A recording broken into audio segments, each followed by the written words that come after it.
أعوذ بالله من الشيطان الرجيم. بسم الله الرحمن الرحيم. وكل إنسان ألزمناه طائره في عنقه ونخرج له يوم القيامة كتابا يلقاه منشورا اقرأ كتابك كفى بنفسك اليوم عليك حسيبا من اهتدى فإنما يهتدي لنفسه ومن ضل فإنما يضل عليها ولا تزر وازرة وزر أخرى وما كنا معذبين حتى نبعث رسولا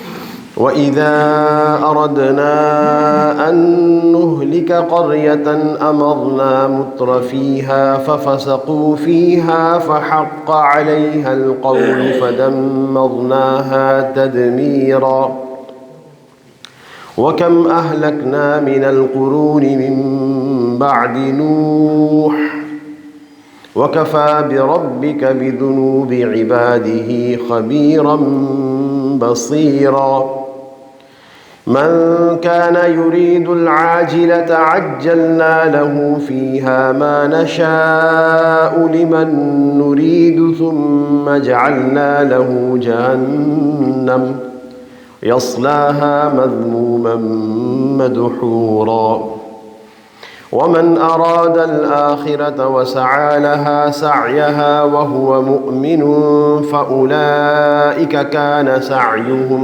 مشكورا كلا نمد هؤلاء وهؤلاء من عطاء ربك وما كان عطاء ربك محظورا انظر كيف فضلنا بعضهم على بعض وللآخرة أكبر درجات وأكبر تفضيلا صدق اللہ العظیم۔ اللہ رب العزت نے سورہ بنی اسرائیل کی آیت نمبر 13 سے لے کے آیت نمبر 21 تک کی تلاوت کی توفیق عطا فرمائی۔ ان آیات مبارکہ کا ترجمہ یہ ہے وَكُلَّ إِنسَانٍ أَلْزَمْنَاهُ طَائِرَهُ فِي عُنُقِهِ، ہم نے ہر انسان کے اعمال چاہے برے ہوں یا اچھے ہم نے ان کو ان کی گردن کے ساتھ چپکا دیا ہے، اس کے عملوں کو اس کی گردن کا ہار بنا دیا ہے۔ یہاں عمل کو طائر کہا گیا ہے۔ طائر اڑنے والے کو کہتے ہیں، اس لیے کہ انسان جب عمل کرتا ہے تو وہ عمل اس سے اڑ جاتا ہے، اللہ جل شانہ کے ہاں محفوظ ہو جاتا ہے۔ تو ہر انسان کا عمل اس کی گردن کا ہار ہے۔ آدمی یہ سمجھتا ہے کہ میں عمل کر گیا، چھپ کے کر گیا، کسی کو اس کی خبر نہ ہوگی، ایسا نہیں ہے۔ وَنُخْرِجُ لَهُ يَوْمَ الْقِيَامَةِ، کل قیامت کے دن ہم اس کو سامنے لائیں گے، کتاباً، ایسی کتاب کی صورت میں ہوگا، یلقاہ منشورا، جو اس کو کھلا ہوا پائے گا، وہ کتاب اس کے سامنے کھول کے رکھ دی جائے گی اور یوں کہا جائے گا اقرأ کتابک، اپنی کتاب خود ہی پڑھ لو، کفا بنفسک الیوم علیک حسیبا، آج کے دن تیری ذات خود ہی تیرا حساب لینے کے لیے کافی ہے، خود ہی پڑھ لو اس میں سے۔ من اہتدی فانما یہتدی لنفسہ، جو ہدایت کی راہ پر ہوگا اس ہدایت کی راہ پر ہونے کا نفع اس کی اپنی ذات کے لیے ہے۔ ومن ضل، اور جو گمراہ ہوگا، فانما یضل علیہا، اس کی گمراہی کا وبال بھی اسی پر ہے۔ ولا تزر وازرۃ وزر اخری، کوئی کسی دوسرے کا بوجھ نہیں اٹھائے گا۔ وما كنا معذبین، اور اللہ تعالیٰ نے اپنا ایک اصول بیان فرمایا، ہم کسی کو عذاب نہیں دیتے جب تک ہم اپنا رسول نہ بھیج دیں۔ رسول سے مراد انبیاء علیہ السلام بھی ہو سکتے ہیں، اور رسول سے مراد جو ہے وہ نیک لوگ بھی ہو سکتے ہیں، صالحین، مبلغین بھی ہو سکتے ہیں۔ جب تک ہم ان کو دعوت حق نہ پہنچا دیں اس وقت تک ہم ان کو عذاب نہیں دیتے۔ یہاں ایک چھوٹی سی بات ہے، وہ یہ ہے کہ کوئی قوم ایسی ہو جس کے پاس دعوت حق یا دین نہ پہنچا ہو ان کا کیا حکم ہے؟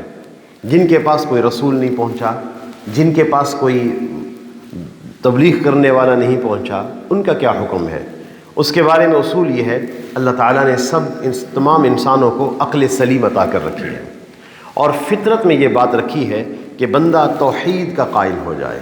اتنا مطالبہ ہے بندے سے جس کے پاس کوئی دعوت حق نہیں پہنچی، اتنا اس سے مطالبہ ہے کہ وہ ایک رب کا، ایک خدا کا قائل ہو جائے کہ ایک اللہ ہے بس۔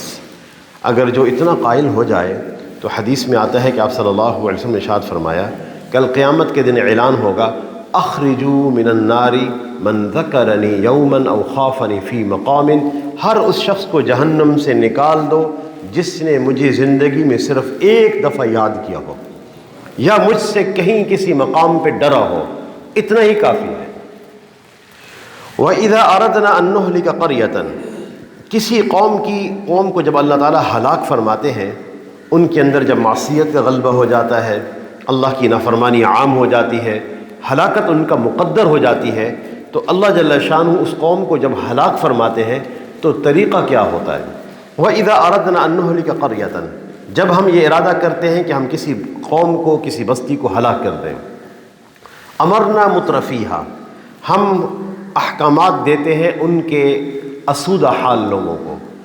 انبیاء علیہ السلام ان کے اسودہ حال، یعنی ایسے لوگ جو مال کے اعتبار سے بڑے ہوتے ہیں، ان کو ہم ان کو انبیاء علیہ السلام اطاعت کا اور اللہ جل شانہ کا حکم سناتے ہیں۔ ففسقوا فیہا، تو وہ اس میں فسق کرتے ہیں جیسے ان کی عام عادت ہوتی ہے۔ فحق علیہ القول، تو حجت پوری ہو جاتی ہے۔ فدمرناہا تدمیرا، تدمیر کہتے ہیں تباہ کر دینا، تو ہم ان کو پھر تباہ کر دیتے ہیں، ہلاک کر دیتے ہیں۔ وَكَمْ أَهْلَكْنَا مِنَ الْقُرُونِ مِن بَعْدِ نُوحٍ، کتنی بستی ایسی ہیں جن کو نوح علیہ السلام کے بعد ہم نے ہلاک کیا۔ وَكَفَى بِرَبِّكَ بِذُنُوبِ عِبَادِهِ خَبِيرًا بَصِيرًا، تیرا رب کافی ہے اپنے بندوں کے لیے ان کے گناہوں کے اعتبار سے، باخبر رہنے کے اعتبار سے، اور ان کے اور دیکھنے کے اعتبار سے، یعنی بندے جو گناہ کرتے ہیں تو رب خبیر بھی ہے اور بصیر بھی ہے۔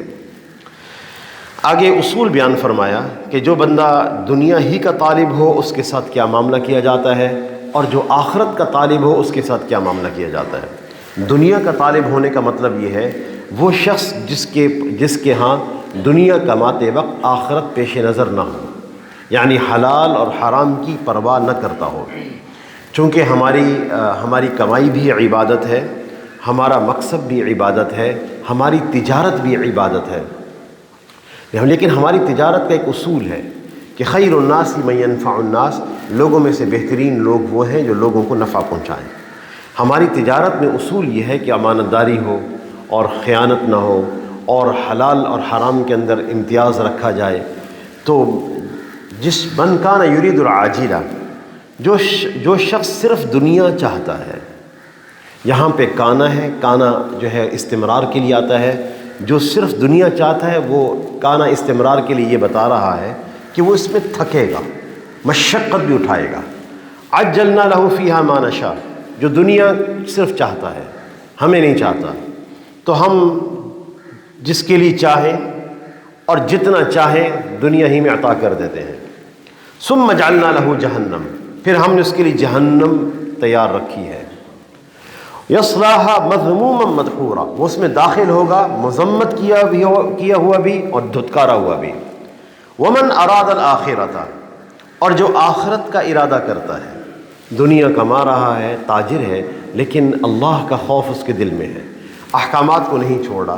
جو شخص آخرت کا ارادہ کرتا ہے، وسعى لها سعيها، اور اس کے لیے کوشش بھی کرتا ہے، وهو مؤمن، اور وہ ایمان والا بھی ہے، فَأُولَئِكَ كَانَ سَعْيُهُمْ مَشْكُورًا، اس کی کوشش کی قدردانی کی جائے گی۔ احکامات کے لیے اصولی بات یہ ہے کہ سب سے پہلی چیز نیت کا درست ہونا۔ وَمَنْ أَرَادَ الْآخِرَةَ، ہر عمل سے مقصود یہ ہو کہ اللہ پاک راضی ہو جائے، نیت درست ہو، جسے ہم کہتے ہیں اخلاص ہو۔ دوسرا، صرف اخلاص بھی کافی نہیں ہے کہ عمل بھی کیا جائے، اور عمل بھی آپ صلی اللہ علیہ وسلم کے طریقے پر کیا جائے۔ اور تیسری شرط جو سب سے اہم ہے، اور وہ ہے ایمان، ایمان کے بغیر انسان کی عمل کی قیمت نہیں لگتی۔ مفتی تقی عثمانی صاحب فرماتے ہیں کہ ہمارے والد صاحب مفتی شفیع صاحب رحمۃ اللہ علیہ کے پاس ایک صاحب تشریف لاتے تھے، عبدالعزیز دعاجو رحمۃ اللہ علیہ، مستجاب الدعوات تھے، تو ہمارے والد صاحب سے ملاقات کے لیے آتے رہتے تھے۔ ایک دن آئے تو کہنے لگے حضرت میں نے ایک عجیب خواب دیکھا، آپ تمام نمازیوں کو آپ نے بٹھایا ہوا ہے، ہم بھی بیٹھے ہوئے ہیں، وائٹ بورڈ ہے، آپ پڑھا رہے ہیں، آپ نے پہلے 1 لکھا، پھر اس کی داہنی طرف سے 1 صفر لگایا، پھر ایک اور صفر لگایا، آپ نے پوچھا یہ کیا ہے، سب نے کہا یہ 1 ہے، 1 صفر بڑھایا تو پوچھا یہ کیا ہے، سب نے کہا 10 ہے، پھر ایک اور صفر بڑھایا، پوچھا یہ کیا ہے، سب نے کہا 100 ہے۔ اس طرح صفر بڑھاتے جا رہے تھے، قیمت یا عدد بڑھ رہا تھا، تو فرمانے لگے یہ ایک ایمان ہے۔ ایمان کے بعد جب داہنی طرف صفر لگتا ہے تو عمل صالح ہوتا ہے، جتنے اعمال صالحہ کرتے چلے جائیں قیمت بڑھتی چلی جاتی ہے۔ پھر آپ نے سارے صفر مٹا دیے، بائیں طرف 1 صفر لگایا، پوچھا یہ کیا ہے، کچھ بھی نہیں، ایک اور صفر لگایا، پوچھا یہ کیا ہے، تو ہم نے کہا کچھ بھی نہیں۔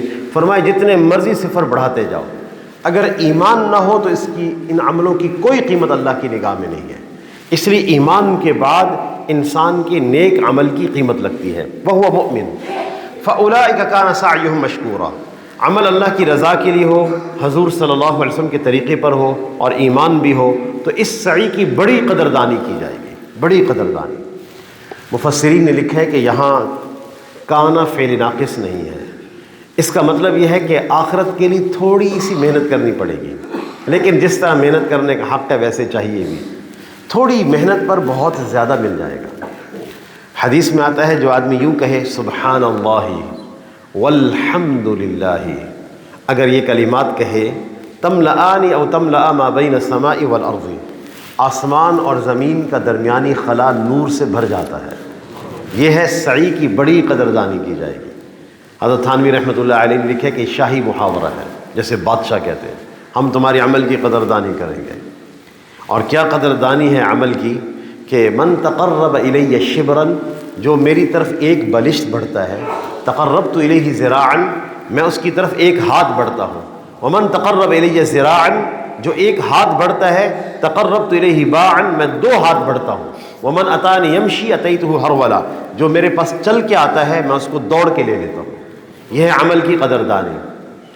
عمل کی قدردانی یہ ہے، بخاری شریف کی روایت ہے، فاحشہ عورت ہے اور کتے کو پانی پلاتی ہے جو نجس جانور ہے، تو الفاظ حدیث کے یہ ہے کہ شکر اللہ لہا وغفر اللہ لہا، اللہ نے اس کے عمل کی بڑی قدردانی کی اور اس کی مغفرت فرما دی۔ اللہ تعالیٰ عمل کی قدردانی فرماتے ہیں۔ ایک صحابی سورۃ الاخلاص تلاوت فرما رہے تھے، قل هو اللہ احد اللہ الصمد لم یلد ولم یولد ولم یکن لہ کفوا احد، انہوں نے یوں کہا تو آپ نے فرمایا وجبت، واجب ہو گئی۔ صحابہ کرام نے عرض کیا یا رسول اللہ کیا چیز واجب ہو گئی؟ آپ نے فرمایا اس پر جنت واجب ہو گئی۔ سعیہم مشکورا، عمل کی بڑی قدردانی ہوگی۔ کیا قدردانی ہوگی؟ اعددت لعباد الصالحین، میں نے اپنے بندوں کے لیے وہ تیار کیا ہے ما لا عین رأت، کسی کی آنکھ نے اس کو نہیں دیکھا، ولا اذن سمعت، کسی کے کان پر اس کا قصہ بھی نہیں گزرا، اور ولا خطر علی قلب بشر، کسی کے دل پر اس کا خیال تک نہیں گزرا۔ عمل کی قدردانی ہے، یہ کم بات ہے۔ من ہم بحسنۃ، جو صرف ارادہ کرے ہم نیکی دے دیتے ہیں، جو ارادے کے بعد چلے ہر قدم پہ ایک نیکی عطا فرماتے ہیں، ایک گناہ معاف کر دیتے ہیں، ایک درجہ بلند کرتے ہیں، اور جو آ کے عمل کر لے تو 700 گنا سے لے کر بغیر حساب کتاب کے عطا کرتے ہیں۔ اچھا، اسی طرح جو آدمی صحت کے زمانے میں عمل کرتا ہو، بیمار ہو جائے تو حدیث میں آتا ہے کہ جو آدمی بیمار ہو جائے تو ہم اس کو صحت کے زمانے کا اجر عطا فرماتے ہیں۔ لہٰذا ہمارے وہ لوگ جو بلڈ پریشر کے مریض ہو جاتے ہیں یا شوگر کے مریض ہو جاتے ہیں، اس سبب سے روزہ نہیں رکھ پا رہے ہوتے لیکن پھر بھی کوشش کر رہے ہوتے ہیں، تو گھر والے درمیان میں آ کر دوپہر کے وقت گولی دینے کی کوشش کرتے ہیں، بلڈ پریشر شوٹ کر جاتا ہے، فلاں مسائل۔ تو گزارش یہ ہے کہ صحت کا بھی خیال رکھنا ضروری ہے، اور جتنا ہم نے ہمت کر لی الحمدللہ روزے رکھ لیے، اب بلڈ پریشر یا شوگر اجازت نہیں دیتی تو رخصت پر عمل کرنا چاہیے۔ رخصت پر عمل کرنے پر اللہ پاک عزیمت کا اجر عطا فرماتے ہیں، اس لیے کہ اللہ تعالیٰ صحت کے زمانے کے روزے رکھنے کا اجر آپ کو عطا فرما رہے ہیں، کیوں آپ مجبور ہوں گے، اب معذور ہو گئے، لہٰذا روزے کی قضا چاہیے اور اس کی جگہ فدیہ دے دیا جائے۔ جو لوگ روزہ نہیں رکھ پاتے وہ اپنی جان کو خطرے میں نہ ڈالیں۔ تو اللہ تعالیٰ ان کے عمل کی بڑی قدردانی فرماتے ہیں۔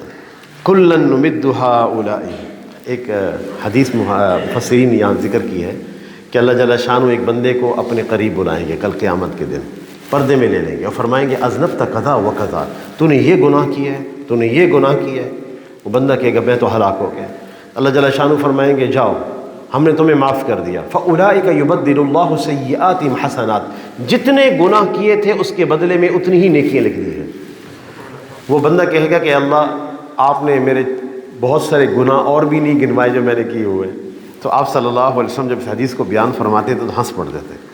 کُلًّا نُمِدُّ هَٰؤُلَاءِ وَهَٰؤُلَاءِ مِنْ عَطَاءِ رَبِّكَ، اللہ تعالیٰ کا ایک ضابطہ ہے، اللہ کافروں کو بھی دیتے ہیں، ایمان والوں کو بھی دیتے ہیں۔ دنیا میں ہم ہر ایک کی امداد کرتے ہیں، ان کی بھی اور ان کی بھی، کافروں کو بھی دیتے ہیں، ایمان والوں کو بھی دیتے ہیں۔ من عطاء ربک، تیرے رب کی عطا سے سب کی امداد کرتے ہیں۔ وما کان عطاء ربک محظورا، تیرے رب کی عطا رکی ہوئی نہیں ہے۔ لیکن بات یہ ہے انظر کیف فضلنا بعضهم علی بعض، دنیا میں تم دیکھو کیسے ہم نے بعض کو بعض پر فضیلت دی ہے۔ دنیا میں ایسا اصول ہے، لیکن وللآخرۃ اکبر درجات و اکبر تفضیلا، آخرت جو ہے وہ درجات کے اعتبار سے بھی بہت بڑی ہے اور درجوں کے اعتبار سے بھی اور فضیلت کے اعتبار سے بھی بہت بڑی ہے۔ لہذا آخرت کے درجات زیادہ ہیں اور بڑے ہیں دنیا کے اعتبار سے، اور اس کی فضیلت بھی دنیا کی فضیلت سے بڑی ہوئی ہے۔ دنیا کے اندر یہ نظام ہے، اللہ مؤمن کو بھی عطا فرماتے ہیں، کافر کو بھی عطا فرماتے ہیں، لیکن آخرت صرف ایمان والوں کے لیے ہے۔ اللہ تعالیٰ سے دعا ہے کہ اللہ ہم سب کو عمل کی توفیق عطا فرمائے۔ وآخر دعوانا ان الحمد للہ رب العالمین۔